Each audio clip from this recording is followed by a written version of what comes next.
a vossa palavra, Senhor, me faça profeta do amor.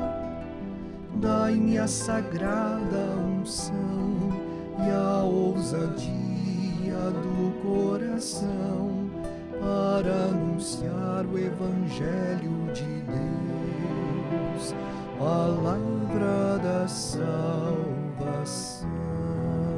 Tu és o Messias, o Filho do Deus vivo. Queridos e amados irmãos e irmãs, hoje rezamos para todos os leigos e leigas que vivem a sua missão de evangelizar nos trabalhos pastorais da igreja e na sociedade, e também a nossa homenagem a todos os catequistas. No centro da reflexão do 21º domingo do tempo comum estão dois temas e à volta dos quais se constrói e se estrutura toda a existência cristã: Cristo e a Igreja. O Evangelho de Mateus convida os discípulos a aderirem a Jesus, a acolher como o Messias, Filho de Deus.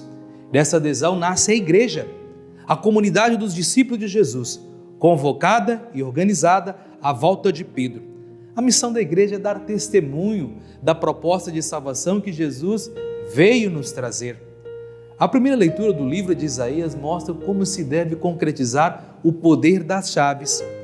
Aquele que detém as chaves não pode usar a sua autoridade para concretizar interesses pessoais, para impedir aos seus irmãos o acesso aos bens eternos, mas deve exercer o seu serviço como um pai que procura o bem dos seus filhos com solicitude, com amor e com justiça.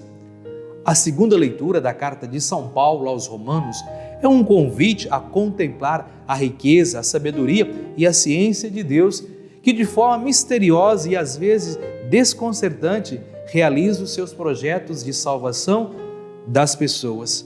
As pessoas resta entregar-se confiadamente nas mãos de Deus e deixar que seu espanto, reconhecimento e adoração se transforme num hino de amor, de louvor ao Deus Salvador e Libertador. Na primeira parte do Evangelho de Mateus, versículo de 13 a 16, Jesus interroga duplamente os discípulos acerca do que as pessoas dizem dele, acerca do que os próprios discípulos pensam sobre ele.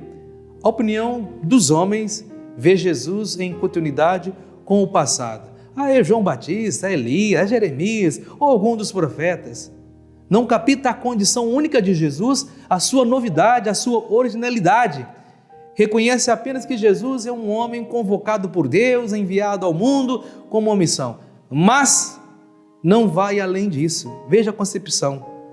Na perspectiva dos homens, Jesus é apenas um homem bom, justo, generoso, que escutou os apelos de Deus e que se esforçou por ser um sinal vivo de Deus, como tantos outros homens antes dele. Isso significa que os homens não entenderam, não compreenderam a novidade do Messias, nem a profundidade do mistério de Jesus.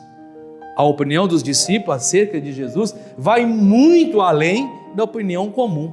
Pedro, porta-voz da comunidade, dos discípulos, resume o sentir da comunidade do reino na expressão: Tu és o Cristo, o Filho de Deus vivo. Nesses dois títulos resume-se a fé da igreja de Mateus e a catequese aí feita sobre Jesus. Dizer que Jesus é o Cristo, o Messias, significa dizer que ele é esse libertador de Israel, esperava, enviado por Deus para libertar o seu povo e para oferecer a salvação definitiva. No entanto, para os membros da comunidade do reino, Jesus não é apenas Messias, é também o Filho de Deus.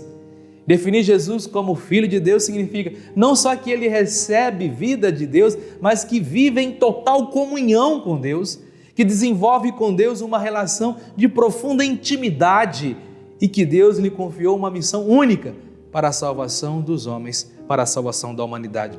Significa reconhecer a profunda unidade e intimidade entre Jesus e o Pai, e que Jesus conhece e realiza os projetos do Pai no meio dos homens. Na segunda parte, dos versículos 17 a 20, temos a resposta de Jesus à confissão de fé da comunidade dos discípulos, apresentada pela voz de Pedro. Jesus começa por felicitar Pedro pela clareza da fé que o anima. No entanto, essa fé não é mérito de Pedro, mas um dom de Deus. Não for a carne e o sangue que tu revelara, mas sim o meu Pai que está nos céus. Contudo, a igreja de Jesus não existe, no entanto, para ficar olhando para o céu. numa contemplação estéril e inconsequente do Messias, Filho de Deus, mas existe para o testemunhar, para dar testemunho, para levar a cada homem e mulher a proposta de salvação que Cristo veio oferecer.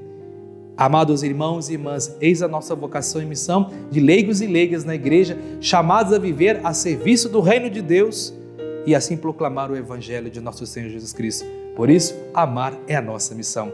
Convido a todos a compartilhar a sua homilia com seus amigos e amigas nas redes sociais. Vamos juntos evangelizar, meu povo. Inscreva em nossas redes sociais, ative o sininho de notificações, comente e compartilhe. Sejamos homens e mulheres do bem, comprometidos com o evangelho de Jesus Cristo. E que Deus nos proteja, abençoe sempre, Ele que é Pai, Filho e Espírito Santo. Amém.